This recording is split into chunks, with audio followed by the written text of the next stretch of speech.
What's this? A capsule? Oh, better not. Well, you never know what's inside. Should we have a go and see?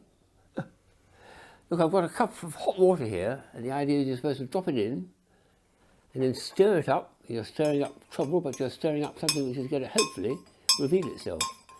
It's got a gelatine exterior to them, and inside is a little foam rubber creature which should emerge in a moment or two. Let's see if I can get this to really stir, stir, stir. The gelatine dissolves very quickly in the water, and then it releases whatever. Oh, look, it's coming. Look, it's starting to erupt from one end. There we are. That's coming up nicely. So small children think this is wonderful because it's gradually emerging as if it's hatching. That's coming out both ends. Oh, look, it's just about there actually. Goodness me. And it's got bigger. That's the other thing. I'm looking for things that get bigger in all three dimensions. And this is a three-dimensional critter of some sort or other. Now let's see if I can identify what this thing is. If I can find it. Here we are.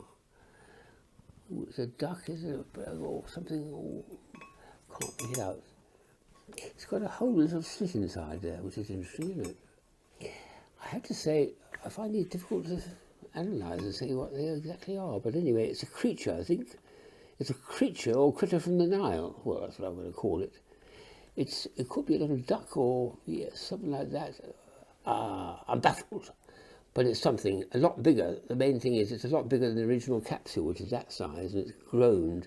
And that's what I've been looking at recently, is things that grow bigger, but in three dimensions.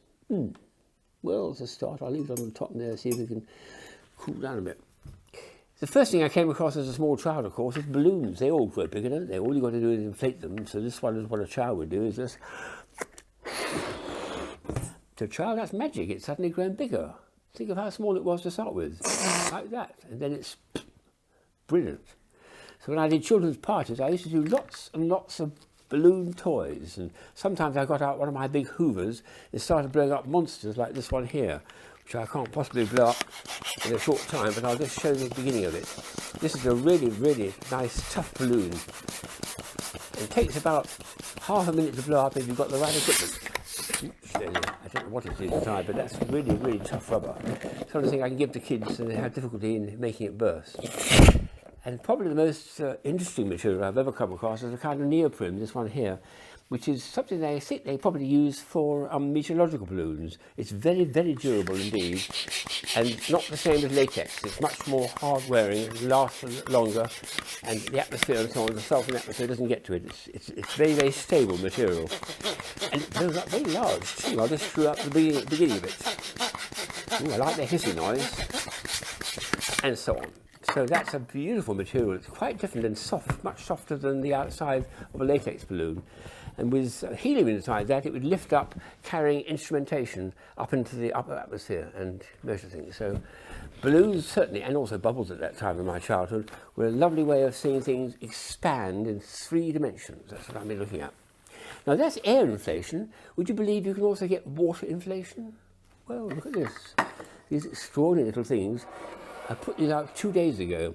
These tiny, tiny little things here are very, very water-loving. They want water and they absorb the water and grow bigger with water. They inflate. Look at the size now. This is 2 days later. That thing there was originally the size of that tiny, tiny, tiny little clear one, like that one there. It's grown about 20 times in 48 hours. What's nice about this is rather like balloons deflating when you take the air out, if you haven't bursted it. These deflate as well. We put them in the air.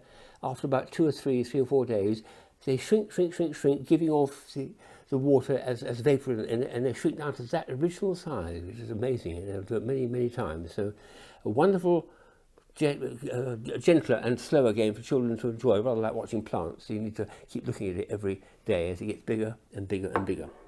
So inflations of things getting bigger is a hot topic for me. Here's other ones which are more mechanical, but they still grow. This is a flat disc like this, but actually this is a superb kite construction made by, I think I picked it up in Amsterdam. That actually, although it looks very strange, is actually a perfectly good aerodynamic kite to fly in the air. That's the kite string. And it flies beautifully, and when you finish with it, you just put it on the back, flip it like that, and it's away. You can't quite put it in your pocket, but almost. So a very, very clever mechanism which makes things grow bigger, but just due to the arrangement. I think it's a kind of, yes, it's a bending spring effect. Whereas this one here, which is the old magician's hat, of course, is done by little hinged pieces like that. Bump and put it on your head. Wow. And then it will flatten if you want to, down like that. But it grows into 3 dimensions, quite a tall one too, for magicians before they start their performance. And you want to get a few rabbits out of that, I think.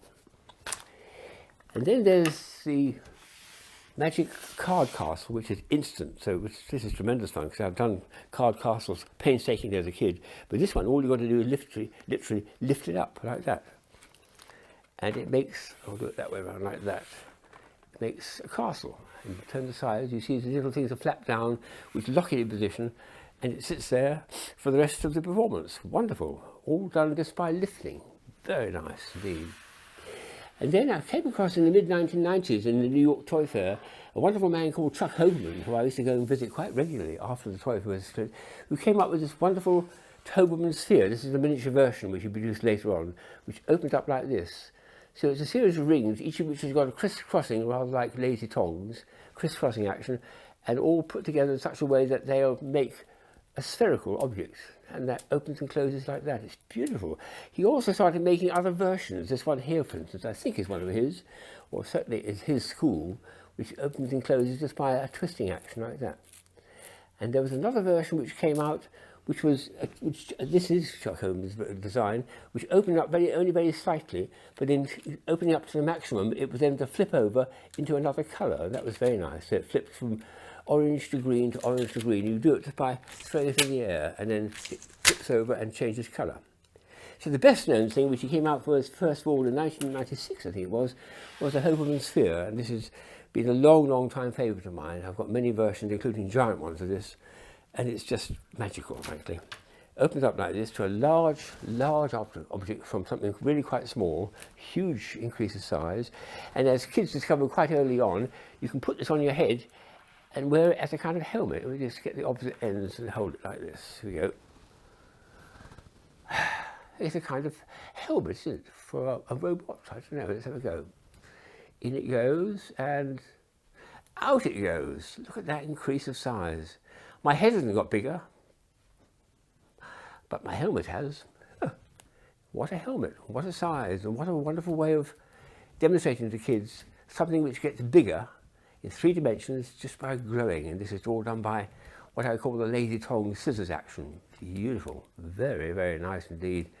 And you can mask what you're looking at and then pull it out like that and show a very clear picture of the self inside. Does it improve my appearance? Well, I quite like wearing it actually. It's quite fun to do. But walk down a high street with this, you certainly get a few comments, I think, on your sanity. Well, you're demonstrating and having fun and entertaining people. So here we go.